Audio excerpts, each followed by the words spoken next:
तालुक्यातील डुम्मे येथील जय बजरंग क्लब डुम्मे क्रीडा मंडळ यांच्या वतीनं भव्य ग्रामीण कबड्डी आणि व्हॉलीबॉल स्पर्धेचं आयोजन केलं।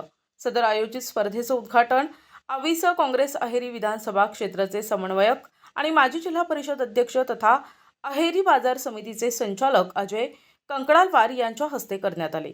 कार्यक्रमाचे सह उद्घाटक म्हणून एटापल्ली तालुका काँग्रेस नेते प्रज्वल नागुलवार हे होते। कार्यक्रमाचे अध्यक्ष म्हणून गुरुपल्ली ग्रामपंचायतचे सरपंच कैलास उसेंडी होते। यावेळी उद्घाटनादरम्यान कंकडालवारांनी मार्गदर्शन करताना म्हटलं की आजच्या आधुनिक युगात शिक्षणाबरोबरच मैदानी खेळाला सुद्धा विशेष महत्त्व आहे। खेळामुळे युवकांच्या क्रीडा गुणांना चालना मिळून शारीरिक आणि मानसिक विकास घडून येतो। ग्रामीण भागातून सुद्धा उत्तम खेळाडू निर्माण झाले पाहिजे। कबड्डी हा सांघिक खेळ असून प्रत्येकाने संघभावनेने खेळून क्रीडा गुणांचं दर्शन घडवावं असं प्रतिपादन केलं।